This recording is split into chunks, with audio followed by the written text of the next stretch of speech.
Hello, my name is Kevin and welcome to the Love Decanters channel. So this is about my visit to Leo's Antiques in Olney in Buckinghamshire. I previously said it's Northamptonshire, it's not, it's just over the border. But it's not actually that far from where I live. In fact, it's nearer than a lot of Northamptonshire to my house. Anyway, that's beside the point. Anyway, Leo's has moved since I last visited there, and it's not quite so easy to find, so I will just give you a little nudge in the right direction with a little bit of film. And so with that said, let's get on and have a look at some glass. So I'm here in the centre of Olney, as you can see, this little square here, and here to do Leo's Antiques. It's moved its location. You can just see there's a sign down here that says Leo's just behind me, and it's moved down to this alleyway. So what I'll do is I'll just turn this camera around and show you what it's like here. And so it's a bit smaller than it used to be, but I've had a quick look around, and yeah, there's still some good glass, so worth doing. So let's get on and I'll show you the way in first. So this is where Leo's used to be. As you can see, I said it's in the middle where they've got this town square. And now it's in Rose Court Shopping. See there, it says Leo's. And it's down this little alleyway.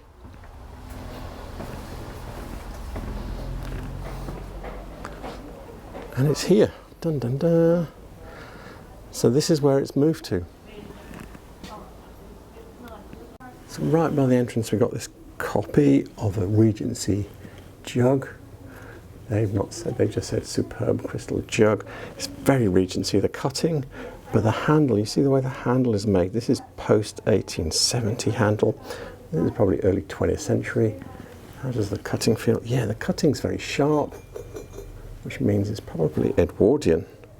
In the 1920s they started acid polishing, and you wouldn't feel that edge like that. So yeah, that's quite a nice thing.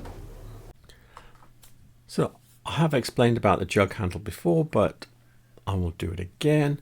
So I found this jug, which is being sold as a Regency cut glass jug. They're dating it circa 1820. Now, I've previously done a video called Dating Jugs by Their Handles, and so what I explained was this way of making the handle, where you get a blob of glass, stick it here at the bottom, pull it out, stretch it round and stick it at the top. That wasn't really being used until 1870, and then it kind of, like, over 10 years it kind of spread to almost everything. By 1880 everything was going this way. So I'll show you the other one. So this is a real Regency one. This one, or I pressed the wrong one. This is a real Regency one here. So fine Regency water jug.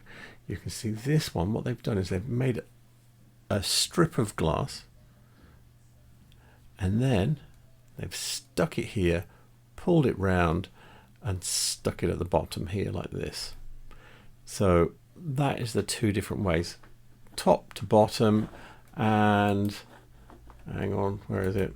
Bottom to, no, don't do that. Bottom to top. So it's a quick, there were a lot of copies made from 1900 onwards. This will probably be one of them, just like the one we were looking at. And I've sort of like try to give you an idea of what the real price would be of a proper one. Here's one. That's the closest one I could find. So this is on sale by Scottish Antiques. They're a very reputable company. And so they're saying George III or William IV. Don't like them saying early 19th century. That gives you 50 years to play in. But and it's got this similar, can you see this cutting, this style here? Got a little bit here, more step cutting. So normally this kind of step cutting, you're talking high fashion, 1820s, 30s. I think it did go on for a little bit, probably into the 40s as well. But anyway, that's what it is. He's got 65. I think, I'm not sure there's another jug similar like this. Let me go back one. Double check. No, all the other jugs are different. Oh, was there one other? That's a later one. And yeah, I don't think there is any other. All these other ones are earlier, I think. Yeah. So that's even earlier. Yeah, I don't think there's any others here. Oh, this one here. Oh, he's got 120 pounds on that one. That's probably quite a large one. Let's have a look at that. Go on, go there.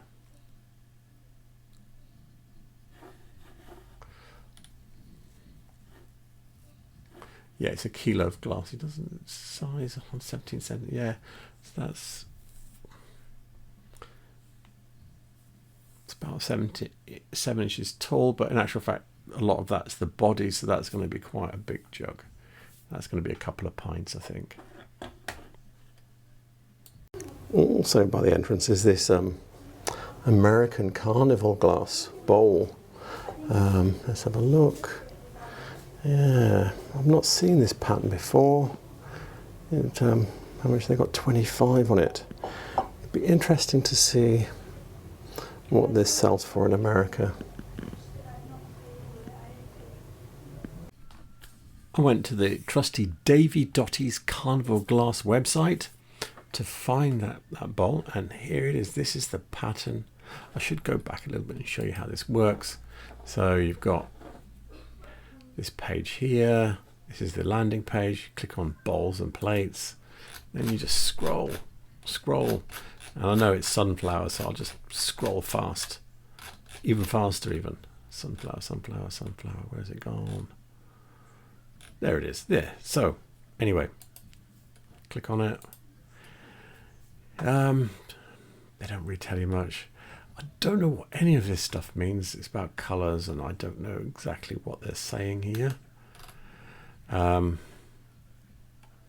anyway, what we want to know is, there's a big price difference between the UK and America. It was £25 there on the shelf. What's it worth in America? Yeah, this bit intrigues me all the time. So, because this is what collectors do. There you go. So he's given a date down here. He's saying early 1900s. And so this one is sold for $225. So that's well, no, it's probably about, because you've got to do the conversion, so it's a couple of hundred, so it's probably about 8 times as much as it is in the UK, or at least sitting on that shelf there. So yeah, massive price difference. If Americans come on holiday here and they see this, if they know what they're doing, then slip that in their bag and take it home and make themselves a couple of $100, as they say. Anyway, that's what it is. Northwood sunflower. Green. Colours make a difference. Let me just check. If I go back. Yeah, sorry, I'm distracting myself. Now let's see what... look, there's a marigold. Marigold, that's the colour. $60. That's the difference, you see. Colours make a difference. The marigold ones, or ambery ones, they're usually more common. There's this one here. Is this amethyst? What's that one?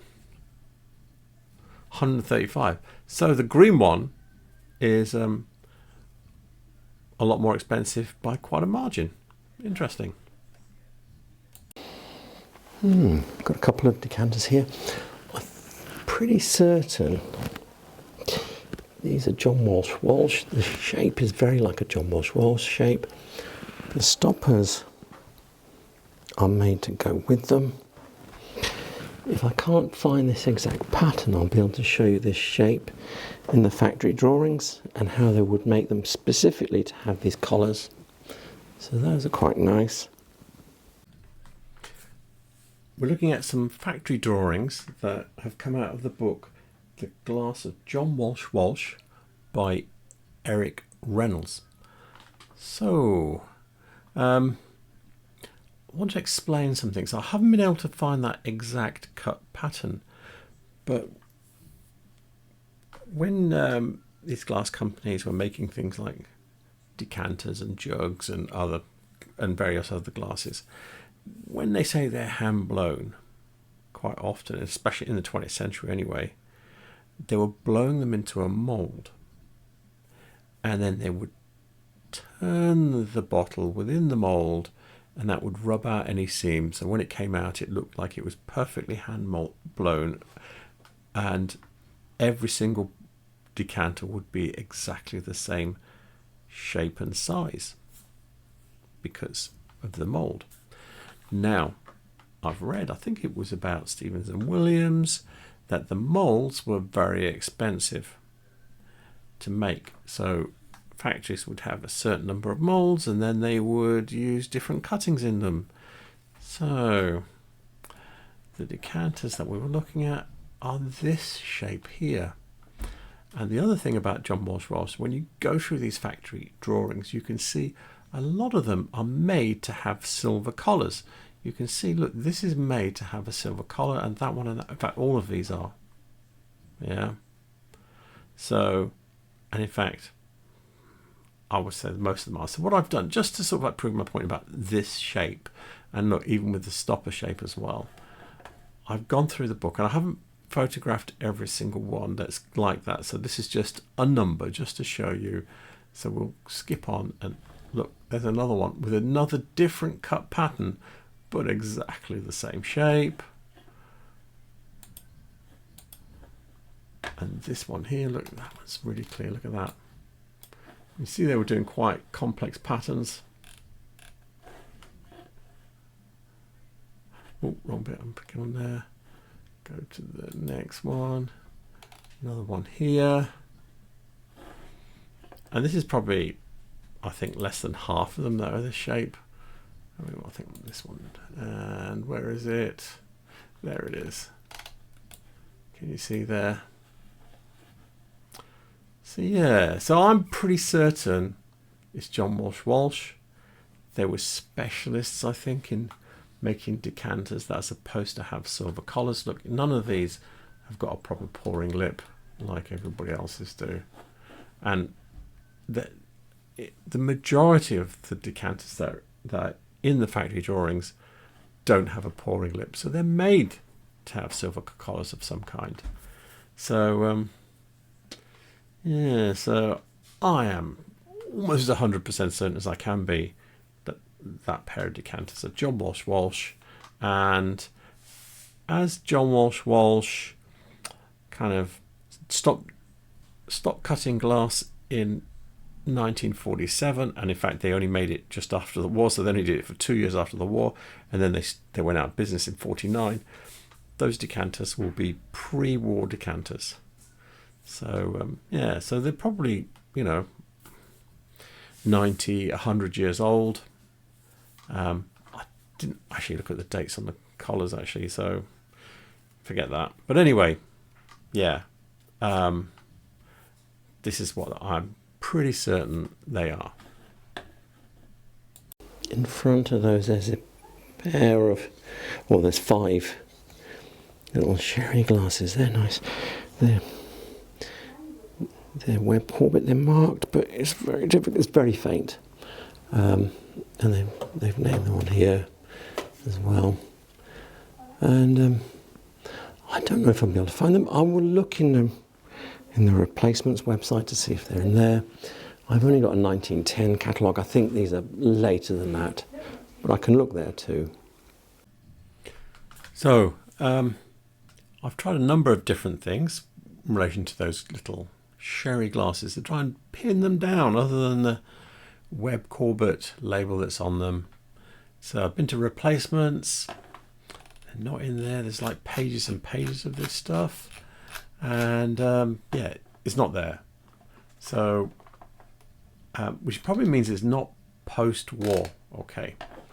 Then I did actually go back in time, and I did remember So this is the Webb Corbett catalogue from 1910, and I remembered that actually, yeah, none of the glasses in here are conical, where you've got a drawn stem and it's just straightforward conical glass. Those didn't really appear until after World War One. At this time, all of the adverts and everything else just don't have that shape of glass. It's just not a fashionable thing. It's a deco thing. So that's a noser.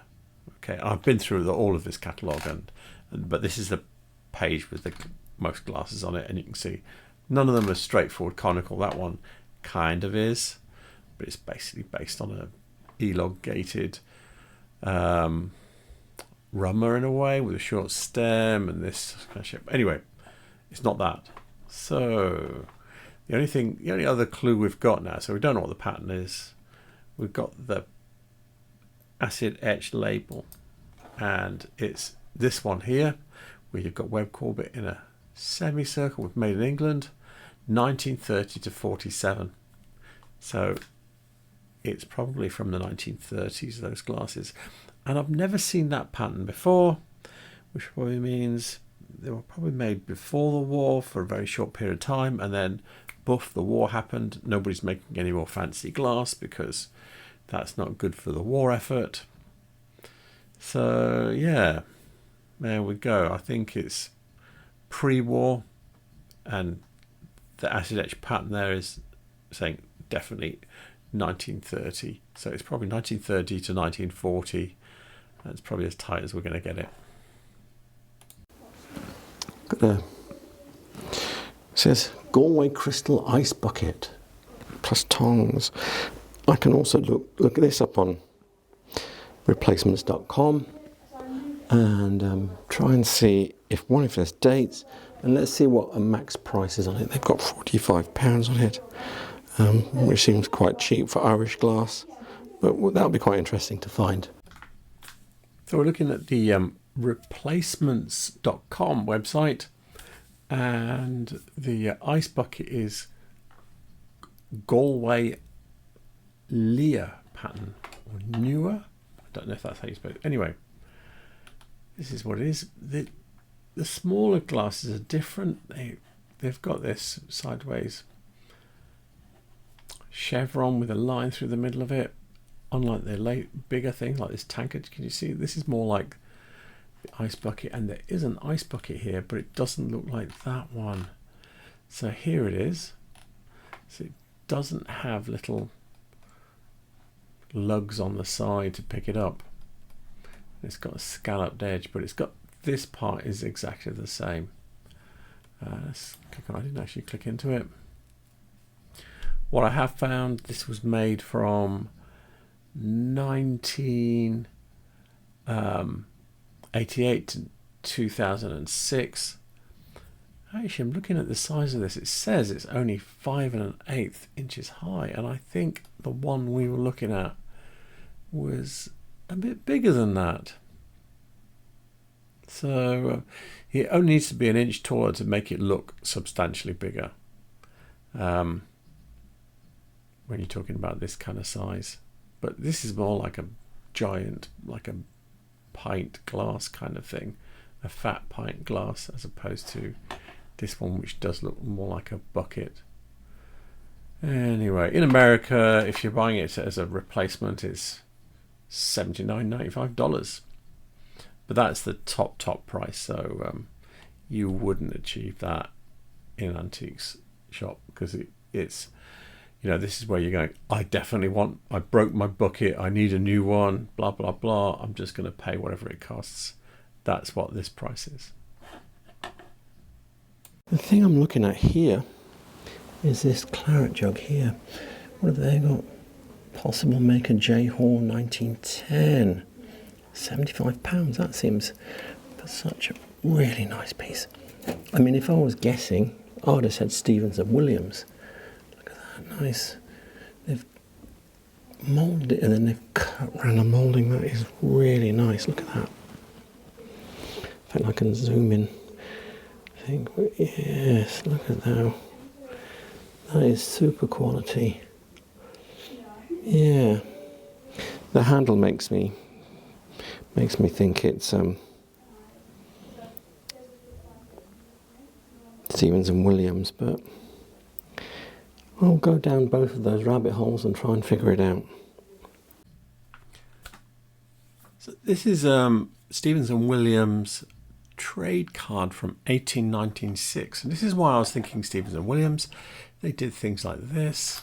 Where's the other one? Is it backwards? No, it's not. It's this way. And this. But also if I go down to the bottom, there's a couple more down here which are more heavily cut. But these are not really Art Nouveau as such. A little bit, maybe this one a little bit, but yeah, they're a bit more aesthetic movement, I would say. But anyway, that's why I had it in my mind that it might be them, but no, this is not the same at all. Handle's not this. Handle's a bit more like, yeah, it is. The handle is a bit like this. Now the other one that was mentioned, that was on the card, possibly J Hall, was it this? I'm trying to re-find it now. Here we go. So this is what I found that's the closest. The stopper looks like a peg, but it's not. It's a faceted peg. So that is not the same as just a straightforward peg. It does have this piece here. Now, this piece here, and like on the one we were looking at, this thicker bit is like the American tradition of bar lip decanters. So J. Hall & Co. is an American company. So I think, yeah, there is a chance. And I did find something else. Where is it? No, I can't find it now. Or did I shot it? Oh no, this. So J. Hall, rock crystal with Tiffany glass, blah blah blah. So they were, so this that we were looking at is not. This is not Art Nouveau, but this is, and this is very nicely done. If you look at this, yeah, very nicely done. So they're obviously a quality maker. That was a quality thing. The little lenses, yeah, I've seen Stevens and Williams do that though, but not on those jugs. It's all a bit, I don't know, the bar lip style pouring lip. Yeah, it does make me think American, and maybe this is right. But yeah, I can't pin it down. A couple of bits here. This looks very bohemian, this jug and plate. It's very unlikely I would find it. I could have a look in some of that. I've got some bohemian catalogues, but chance of finding it low. This is quite interesting as well. The comport, or Taza, they've called it. Same difference. Yeah, interesting cut pattern there, so that might be possible to find that. So I've tried really hard to find that Taza. In replacements.com, there are 42 pages of Taza, and I've actually been through all of them. But I have learned something, so I've not found that particular one, but most of the ones that look like this, with just like a plain stem, are American. This one's by Fostoria. So I was particularly looking for ones with play stems and dishing in to see what the patterns were. Look at the pattern on this one. It's similar.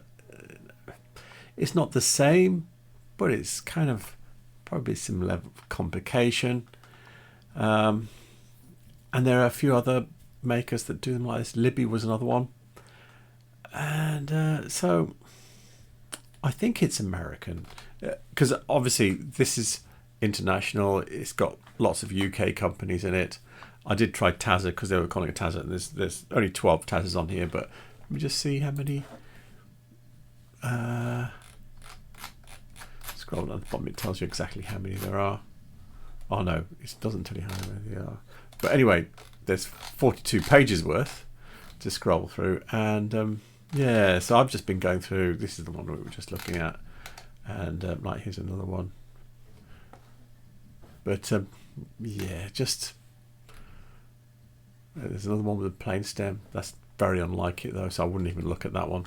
But anyway, yeah, it's just, I couldn't find it. I've also done some basic Googling as well. It's not appeared. So yeah, I'm just out of luck really. This corner's a bit dark down here. Got some needle acid etched little liqueur glasses, a little liqueur decanter. What's interesting is see the shape of this decanter. I've seen that attributed to Christopher Dresser in one of my books. Whether that is still his design or not, I don't know.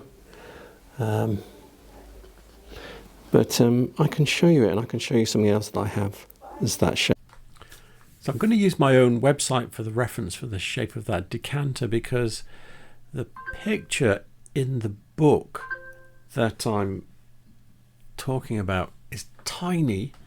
So if we go in here, we're going to go into manufacturers, Dresser, this one, and it's actually this one here. Yeah, it's Miller's. It's one of those little thin books that you can almost shove in your pocket. And yeah, so this is the decanter I was thinking of. So it's this shape. Now, Christopher Dresser says the decanters, they should be lifted off the ground. You should be able to see the colour of the wine.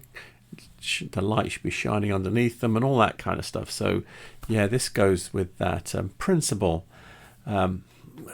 The book doesn't give you any reference to where they get that this shape is one of his designs, but it does go with the principles he's described. So yeah, I can't, but it is, I don't see this shape very often, and it's going to be pre-1900. I know that one was needle acid etched, but I know that process came in 1865, but it's probably a late Victorian decanter. I don't think this is a shape. It's not very common, so I don't think it was made for a very long period of time and probably went out of fashion by 1900. Yeah, these were here last time. So they're hot glasses. Yeah, not the most useful shape, but super rare. It was a set of 10.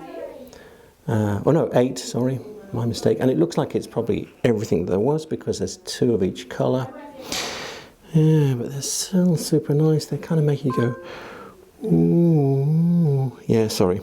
Anyway, yeah, I do like those. They're very elegant. Hot glasses are very elegant, but not the most useful drinking glasses. Unless you're actually going to buy some nice white German glass or wine and show off with it. This picture is from the book The Glass of John Walsh by Eric Reynolds. And yeah, so what we were looking at, those hot glasses, are basically this bowl smaller on top of these glasses. Yeah, so it was this pattern basically in this shape. There's no date here, it's just Harlequin table marked Walsh, England. Now, going back through the book to try and find this plate where it's mentioned, yeah, there's no date with that either, but it is in the section 1930 to 1945. So these glasses will be probably from the 1930s, because they wouldn't have been making anything like this during the war. And then, yeah, so that's the end of it really. And they were only actually making cut glass for 2 years after the war, and it doesn't say it's in that 2-year period. So yeah, these glasses will be from the 1930s, and to get a whole set of 8 like that is amazing. So yeah, so I hope you enjoyed that. Yes, there will be a part 2. I'm not sure about part 3. It's considerably smaller than it used to be. Well, about half the size really, I think. Anyway, but there's still some nice glass there. It's a good place. And there's other places in Olney as well. So if you go into Olney, there are other places to go, antique places to go and visit. Yes. So also, The charity shops in Olney are very good. I didn't tell you that. But anyway, with that said, all the references I used will be in the description below. All the contact details I have for Leo Antiques will be in the description below. Please remember to like and subscribe. And yeah, so have a very good evening. Good night.